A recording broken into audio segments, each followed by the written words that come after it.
नमस्कार, आर के त्यागी, गाजियाबाद NCR दिल्ली। ओम सच्ची जनवाणी चैनल पर आपका स्वागत है। चैनल को सब्सक्राइब करें, वीडियो को शेयर, लाइक, कमेंट करें। वीडियो शेयर करने से सभी रिटायरी साथी को तक जाएगी, गवर्नमेंट और पब्लिक एट लार्ज तक जाएगी, all sections of society, all sections of political party तक जाएगी। तो चैनल सब्सक्राइब करने से हमारी मदद होगी, चैनल का विस्तार प्रचार प्रसार होगा और आपका 1 सेकंड खर्च होगा। ये शुरू करते हैं। साथियों, गवर्नमेंट जो है हमने गवर्नमेंट को कितनी बार अपने वीडियोज़ के माध्यम से भी और वैसे भी लिख करके भी बताया, और BMS के थ्रू भी, कि हमारा भी एक बड़ा वोट बैंक है। आजकल जनतंत्र में वोट बैंक के हिसाब से ही हो रहा है सब काम। हमने उन्हें कितनी बार बताया कि 7,80,000 तो हम हैं PSBs के रिटायरीज, 3-4 लाख प्राइवेट सेक्टर के रिटायरीज है, क्योंकि SDFC बैंक में 2.25 लाख के करीब एम्प्लॉयज़ हैं, और ICI बैंक में 1,55,000 60,000 के करीब एम्प्लॉयज़ हैं, और एक्सिस बैंक में भी 1.25 लाख के करीब एम्प्लॉयज़ हैं, और 58 बैंक में से 12 हैं ये तो अपने PSBs, तो बाकी प्राइवेट सेक्टर के बैंक है। तो उनका एक बड़ा स्टाफ है, और उनके भी 3-4 लाख रिटायरीज़ होंगे। उनके रिटायरीज़ कम होंगे, पहले उनका विस्तार कम था, तो लेकिन अब 3-4 लाख तो होंगे उनके, और RRB के भी 60-70 हज़ार स्टाफ है, तो इतने ही रिटायरीज़ भी हैं। तो इन सब को प्रभावित करेगा, और भी फाइनेंशियल इंस्टीट्यूशंस को प्रभावित करेगा। और हमने उन्हें अपना वोट बैंक कितनी बार बताया कि भाई हम लोग जो है 7, 8 और 4 12, 13 और उनके स्पाउस लगा लो 24 के करीब उनके बच्चे, और बच्चों के स्पाउस लगा के करीबन करोड़ों बैठते हैं लोग हम लोग। और हमारे प्रभाव में भी 2-4 लोग 5 लोग तो होते ही हैं, तो 4-5 करोड़ लोगों को हम प्रभावित करते हैं। और आपकी हार जीत तो 1000, 2000 और 500 और 48 वोटों से भी हो रही है, और 10,000 के अंदर जो है हार जीत तो मेरे ख्याल से 50, 60, 70 सीटों की है, जो प्रभावित करती हैं सरकार बनने ना बनने में। लेकिन गवर्नमेंट की समझ में ही नहीं आता, पॉलिटिकल पार्टीज़ की समझ में ही नहीं आता। और जब तक कि केरल और बंगाल और कश्मीर को छोड़ करके बाकी और भी 1-2 जगह होंगे, कहीं नॉर्थ ईस्ट वगैरह के कुछ स्टेट होंगे, छोटे हैं वो, वरना बाकी सब जगह BJP के वोटर हैं 98%। बैंक रिटायरीज भी और बैंक इन सर्विस वाले भी, और बैंक जो सर्विस में उनको भी ये रिटायरीज का मुद्दा प्रभावित करेगा, क्योंकि वो भी रिटायर होने ही वाले होते हैं, या 10 साल में, या 2 साल में, या 1 साल में, या 15 साल में, या 20 साल में। तो उनको भी ये सब मुद्दे प्रभावित करते हैं। लेकिन गवर्नमेंट की समझ में नहीं आता, BJP की समझ में नहीं आता। RSS से लेकर हर लोगों को हमने कह लिया इन बातों को लेकर के, और इनके बड़े बड़े नेताओं को, PM प्रेसिडेंट तो चलो संवैधानिक सीट है और BJP को नहीं माना जाता, लेकिन उनके वो अपनी चीज़ें बताते तो होंगे। 1-2 केस में रिटायरीज़ के अलावा भी मेरा प्रेसिडेंट ऑफिस से आया था कि भाई हमने आपको वहाँ भेज दिया, और आप वहाँ से आपको बताया जाएगा। इस संबंध में कुछ जनरल टॉपिक्स पे थी वो चर्चा, लेकिन इसके भी भेजते होंगे वो ज़रूर PM, तो पर पता नहीं लग रहा। बड़े बड़े इनके CCS के जितने भी मंत्री हैं 4, उन सबको हम भेजते ही हैं, प्रेसिडेंट को हम भेजते ही हैं BJP के, और हमने विपक्ष को भी पहले कई बार भेजा, और लोकसभा स्पीकर को भी भेजा, वाइस प्रेसिडेंट को भी भेजा। अपने इशू हम लगातार भेजते रहते हैं, और कोर्ट में हमारे इशूज़ हैं तो वो जिंदा भी हैं, और कोर्ट से उम्मीद भी। अब कॉम्पिटिशन वाला मुद्दा 31 तारीख में डेट आएगी। मैंने बात की थी काल रही से, अम्बाला से हैं वो, चंडीगढ़ में उन्होंने केस RN शर्मा जी तो एक्सपायर हो गए, अब वो वही देख रहे हैं, तो वो भी मुद्दा आएगा कॉम्पिटिशन का, सेंट्रल बैंक वालों का। बाकी कई लोगों के तो वो स्टे मिल चुका है, और लेकिन IBA ने इस तरह का लेटर नहीं जारी कराया जैसे पंजाब गवर्नमेंट ने किया, और सेंट्रल गवर्नमेंट ने भी किया कि भाई इसको रोक दो 10 साल के ऊपर, कोई रिकवरी नहीं होनी जब तक केस डिसाइड हो। तो ये नहीं हुआ, जबकि गुजरात गवर्नमेंट ने पहले ही 13 साल कर दिया उन्होंने, पर ये 128 महीने या 11.5 माह से ऊपर, 11.5 वर्ष से ऊपर होना नहीं चाहिए। ग्रेजुएटी रिकैलकुलेशन का बड़ा मुद्दा है, और वो नैनीताल हाई कोर्ट का जो डिसीजन है वो चैलेंज कर लिया इन्होंने कैनरा बैंक में, सुप्रीम कोर्ट में, और वो टैग हो रहा है कई केसेस के साथ। RRB के केस के साथ टैग हो रहा है, स्पेशल लॉन्स में के काली एंड अदर्स जो हमारा केस है उसके साथ टैग हो रहा है। तो सुप्रीम कोर्ट में ये सब साथ ही सुने जाएंगे। देखो 6 महीने, साल भर, 2 साल, 3 साल जो भी डिसीजन में लगे हैं। अब सिंगला जी वाले केस को तो 8 साल हो गए, वो लटका ही हुआ, डेट भी नहीं मिल रही। 6 महीने से डेट, 5 महीने से डेट की इंतज़ार हो रही है, वो डेट भी नहीं, फाइनल हियरिंग की डेट आ रही है उसमें। तो ये इश्यूज हमें तंग कर रहे हैं और होपलेस हो रहे हैं हमारे रिटायरी साथी। कोर्ट्स के मसले को लेकर भी चाहे हमने कितने मेल भी कर लिए हों चीफ जस्टिस महोदय को और general secretary general supreme court, high court को और हाई कोर्ट के चीफ जस्टिस को भी, लेकिन हमारे पेंडिंग ही चल रहे हैं केस। हम लोग 65 से 95 एंड अबव के लोग भी हैं उसमें, लेकिन पता नहीं 1.25 लाख लोग तो मर चुके हैं हमारे इस सारे जद्दोजहद को देखते हुए। तो ये क्यों नहीं हो रहा?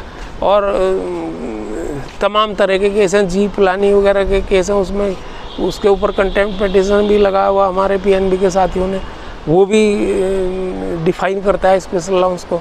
और नैनीताल हाई कोर्ट में तो क्लियर कट उन्होंने कहा स्पेशल अलाउंस में पेंशन भी होनी चाहिए और ग्रेजुएटी कैलकुलेशन उन्होंने अलाउ किया, डीए पे भी अलाउ किया। 30 वर्ष की सर्विस से ऊपर जो है 45 दिन की ग्रेजुएटी अलाउ करी, 26 डेज अलाउ किया। तो ये सारी हैं। अब हाई कोर्ट के जजों ने 2 ने फैसला दिया है और उसमें जिसमें चीफ जस्टिस भी एक है, तो नेचुरल है कि वो सही होगा, तभी तो उन्होंने दिया है। कोई अनजान तो होते नहीं। और बाकायदा पहले LCDLC के फैसले पता नहीं कितने हैं और इसके पहले भी कुछ फैसले आ चुके हैं कोर्ट्स के। तेलंगाना है कोई, उसी कोर्ट में डीए अलाउ किया था उन्होंने हाई कोर्ट में, और special allowance Kerala high court ने अलाउ कर रखा है, वो पेंडिंग है केस वहाँ की डबल बेंच में। तो ये सारे तो अभी सुप्रीम कोर्ट में आएंगे ही केस। और कॉम्पिटिशन का एक नया इशू आ गया है और भी इशू आ जाएगा। अब ये जो इन्होंने सेंट्रल गवर्नमेंट में बढ़ाया है कि भाई 60 के ऊपर जो है 65 का हो जाएगा, तो 1 या 2 या 5% कितनी है उसको बढ़ा दिया। 70 साल में 10% या और 80 साल में 20% पेंशन 80 साल के बाद वाले को एक्स्ट्रा मिलेगी। तो ये चीज़ें जो हैं ये इनके मुद्दे हैं, तो हम भी उठाएंगे और इन्हें लगाएंगे, कोर्ट में ही लगाएंगे। ये तो देंगे नहीं हमारे, उनके लिए तो कर दिया इन्होंने। जो बजट से और टैक्स से पैसा जाता है, हमारा तो बजट और टैक्स से जाता नहीं है, प्रॉफिट से जाता है बैंक के, और बैंकों को बहुत मोटे प्रॉफिट है इस वक्त, तब भी हमारा कोई भी मुद्दा हल नहीं कर रहे। तो इसका मतलब तो यही हुआ कि तुम दोहरी नागरिकता प्रणाली और जो है जैसे औरंगजेब ने जजिया कर वाली प्रणाली लागू की थी, तुम हमारे ऊपर जजिया कर ही है ना भाई। वो टैक्स लेके काट रहा था और तुम हमारे उसमें से पहले ही काट ले रहे हो। टैक्स का तुम बात ही नहीं। 20-20, 30-30 हज़ार रुपये पेंशन तुम घटा के दे रहे हो हमें। इंश्योरेंस फैसिलिटी में हम 10-10 हज़ार रुपये महीना यानी कि लाख रुपये दे रहे हैं, यानी कि 30,000 40,000 तो तुमने वैसे ही हमारे पेंशन के काट लिए। हमने सारी ज़िंदगी काम करा है और अपना दिमाग ख़राब करा है, और दुनिया भर के हमारी BP, हाई BP, शुगर और दूसरी बीमारियां हमें पैदा हो गई है। फैमिली के बाहर रहते हुए हम लोगों ने इस देश की सेवा करी है, और ख़राब परिस्थितियों में जहां डाके जनी और इतना गंदे गंदे व्यवहार, गांव ऐसे गांव इंटीरियर में जाकर बैंक वाले सेवा करते हैं कि उनकी फैमिलीज़ को भी थ्रेट होते हैं वहाँ, तो वो फैमिली लेके नहीं जाते अपने वहाँ पर, ना कोई पढ़ाई की व्यवस्था, और अकेले करते हैं। बीमारियों में कुछ लोग तो बेचारे मर ही जाते हैं। हम सेना की तो तारीफ़ करते हैं और करनी भी चाहिए। सेना हमारा छाती पे गोली खाकर वो करती है, संरक्षण करती है देश का, और देश की वो करती है। लेकिन बैंक वाले भी बहुत इस तरह के काम करते हैं। सोशल जस्टिस के लिए बैंक वालों ने बहुत काम किया है पिछले 20-30-40 साल में।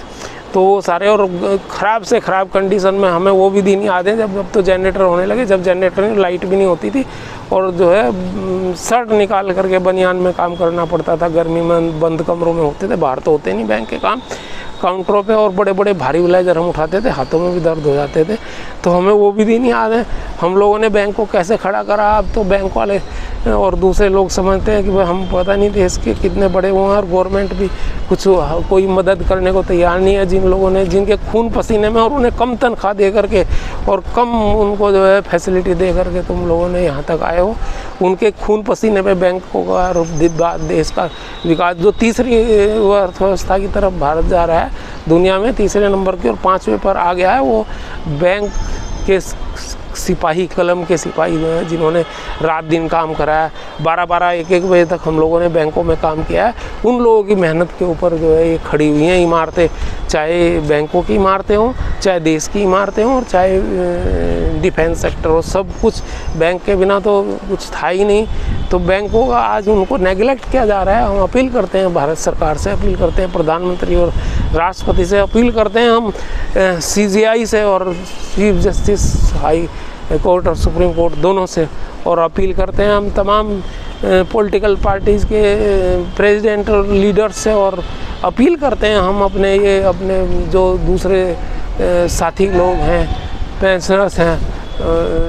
पेंशनर्स लीडर्स हैं जो हमारे हितों पर कुठाराघात लगे हुए यूएफबीयू के लीडर्स, और अपील करते हैं हम प्रशासन से, प्रशासन जो डीएफएस वगैरह से, फाइनेंशियल प्रशासन है ये भी, और दूसरे लोगों से जो भी इस बीच में हमारी कुछ मदद कर सकते हैं, तो हमारे मुद्दों को सेटल करा जाए। सारे मुद्दे हमारे पेंडिंग हो रहे हैं, कोर्ट में भी हम हैं, पैसा हमारा वहाँ भी खर्च हो रहा है, और हेल्थ इंश्योरेंस और बैक डेट से जो हमें रिट्रोस्पेक्टिव सारे बेनिफिट मिले, और जो हमारे पैसे हेल्थ इंश्योरेंस और वो हमारे रिवर्स हों, और जो भी पेंशन की फैसिलिटीज़ वगैरह जो रोकी गई हैं, काटी गई हैं, वो आरआरबी में और नेबार्ड में दी गई हैं और गवर्नमेंट सेक्टर में दी गई हैं, और बीईपीएस में क्लियर कट लिखा हुआ उसको बहाल किया जाए।